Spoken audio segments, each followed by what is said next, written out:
वंशी विभूषित करा नवनील दावता पीताम्बरा वरुण विषफला धरोऽस्य पूर्णेन्दु सुंदर मुखारविन्दु नेत्रता परम कमिपि तत्त्व अहं न जानामि। जय जय श्री राधारमण जय जय नवल किशोर जय गोपी चित चोर प्रभु जय जय माखन चोर जय जय माखन चोर। जय बद्री केदार। हरि अनंत हरि कथा अनंत। हरि की कृपाओं का कोई अंत नहीं, हरि के गुणों का भी कोई अंत नहीं। और हम जैसे मृत्यु लोक के पापी जीवों को उद्धार करने वाले श्री हरि के महत्व का कोई अंत नहीं। इसी क्रम में मैं आज सत्य सनातन धर्म की पंचांग में आने वाली एक महत्वपूर्ण तिथि श्री हरि सैनी एकादशी, जिसको विष्णु से सैनी एकादशी भी कहते हैं, और पंचांगों में उसको देवसैनी एकादशी के नाम से इंगित किया जाता है। इसका एक नाम पद्मनाभा एकादशी भी है, जो इस वर्ष 29 जून 2023 गुरुवार को प्रातः काल 3:18 से 30 जून शुक्रवार रात्रि 3:40 तक यह तिथि चलेगी। सूर्य व्यापनी होने के कारण हरि सैनी एकादशी 29 जून 2023 को निश्चित है।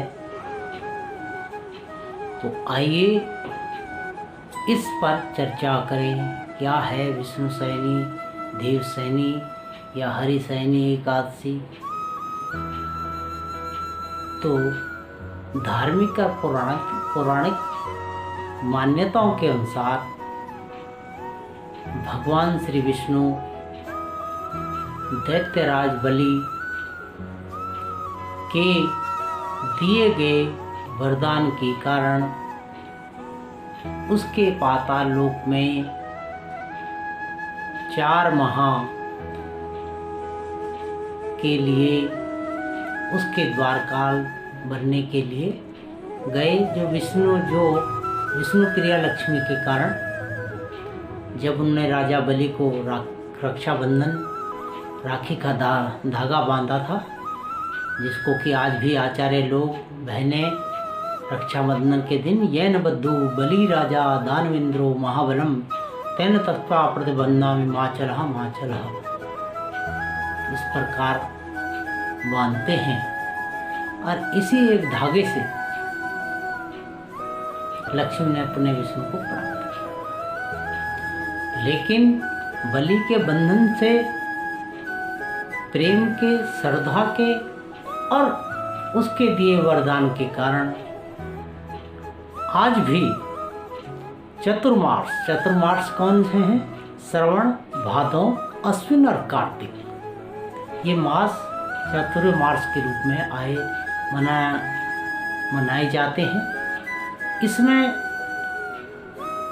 भगवान विष्णु पाताल में राजा बलि के पास चले जाते हैं। दूसरे रूप में सैन का मतलब कि वो मृत्यु लोक पे उस समय नहीं होते। आपने देखा भी होगा कि सूर्य चंद्रमा का तेज हल्का सा क्षीण होने लगता है। और इन 4 माह में यह भी कहा जाता है कि वो शेषनाग क्षीर सागर में शेषनाग की सैया पर शयन करते हैं। विष्णु सांसारिक देवता हैं, जिसको मंगलम भगवान विष्णु मंगलम गृणाति। विष्णु भगवान चाहे विवाह में सनातन धर्म में वर की पूजा विष्णु के रूप में होती है, तो क्यों कि सांसारिक कार्यों के, शुभ कृत्यों के जो प्रत्यक्ष साक्षी हैं भगवान विष्णु, सूर्य और चंद्रमा, क्योंकि यह मृत्यु लोक पर उस समय उपस्थित नहीं है, तो अतः मंगल कार्य, विवाह, गृह प्रवेश, चूड़ाक्रम संस्कार और कोई भी शुभ कार्यों के समय प्रधानता नहीं होती, उन पर रोक लग जाती है। और इन 4 माह में देवादिदेव महादेव इस मृत्युलोक के स्वामी होते हैं। स्वामी तो वही है, लेकिन उनका शासन होता है और इसका प्रारंभ भी श्रावण मास से होता है। तभी आपने देखा श्रावण, भादो, आश्विन और कार्तिक मास में शिव पूजन, रुद्री, कावड़ यात्रा की प्रधानता रहती है। अब यदि वैज्ञानिक दृष्टि से आप देखें तो इन 4 माह में वर्षा की अधिकता होती है, नदी नाले उफनते हैं, सूर्य चंद्रमा का प्रभाव जो मैंने कहा मध्यम, कभी कम कभी ज़्यादा लोप सा होता है। सूर्य बरसात के दिनों में उतना प्रखर नहीं होता है या उतना ज़्यादा समय तक हमें दृष्टिगोचर नहीं होता, कई बार तो कई दिनों तक नहीं होता। तो इस समय चाहे वो प्रयागराज हो या जो भी मठ महंतों के जो शिविर होते हैं, जो आश्रम होते हैं, योगी लोग वहीं विश्राममय कर कर अपनी साधनाओं को, हर को मतलब विष्णु और महादेव का पूजन करते हैं। वे वैज्ञानिक रूप से है ना, नदी नाले कहाँ पार करेंगे आप। तरह तरह के जीव, जंगली जंतु, सांप, बिच्छू, इन चीज़ों की प्रधानता होती है। तो यदि आप सैद्धांतिक या वैज्ञानिक रूप से इसको देखें तो इसीलिए चातुर्मास का महत्व हमारे जीवन में इस प्रकार है। और प्रत्येक मास, क्योंकि प्रति माह 2 एकादशी, तो 24 एकादशी प्रति वर्ष होती हैं। और प्रति 3 वर्ष में जब अधिमास, इस वर्ष 2023 को भी श्रावण अधिमास से अधिमास होगा, मतलब ये चातुर्मास की जगह श्रावण का माह का 2 बार पुनरावृत्ति होगी। तो इस समय ये चातुर्मास 5 माह का होगा। इसका एक वैज्ञानिक या सनातन धर्मीय पंचांग से भी आप देखें तो लगभग जो सूर्य का दक्षिणायन होता है, उत्तर गोल से दक्षिण पलटने की क्रिया भी लगभग इसी समय होती है। और देवताओं की रात्रि, दक्षिणायन क्या है? उत्तरायण देवताओं का दिन, और देवताओं की रात्रि ये भी लगभग इसी के आसपास प्रारंभ होती है। ठीक है, तो इस समय आप जैसा भी देखें कि सूर्य के दक्षिणायन होने का भी क्रम लगभग इसी के आसपास प्रारंभ होता है। और इस एकादशी के बाद जो पूर्णमासी है, इसके बाद जो 3 तारीख को जो हमारी पूर्णमासी का है, तो 3 तारीख के बाद 4 तारीख से ये चातुर्मास का प्रारंभ हो जाएगा।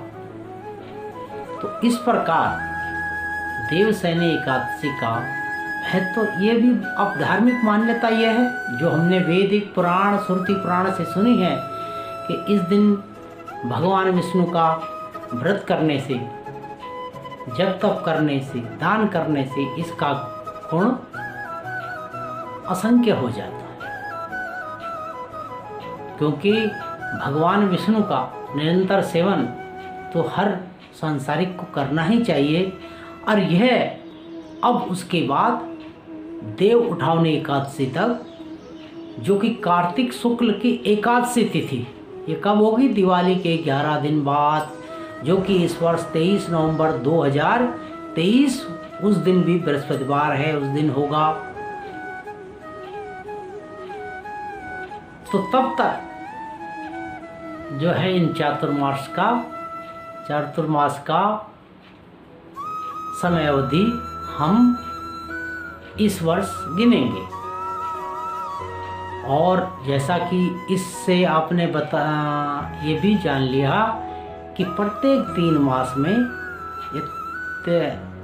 प्रत्येक 3 वर्ष में 1 वर्ष अधिमास का होता है, जिसके कारण द्वादशी एकादशी तिथि 24 की जगह 26 होती है। तो मुझे उम्मीद है कि आप लोग हरिशयनी एकादशी का महत्व, कारण, उस पर किए जाने वाले जब तक, और ये कब से है? 29 जून 2023 गुरुवार से हरिशयनी, और कार्तिक शुक्ल पक्ष 23 नवंबर 2023 हरि प्रबोधिनी एकादशी तक भगवान विष्णु अपने शयन में रहेंगे। तो मतलब देव शयनी मतलब देवादि देव, जहाँ महादेव हैं उसी प्रकार संसारिक देव हमारे भगवान विष्णु हैं। तो उनका संसार मृत्यु लोक पर जो है पुनः जो है जागरण जो है कार्तिक शुक्ल 23 नवंबर 2023 को, दिवाली के 11 दिन बाद।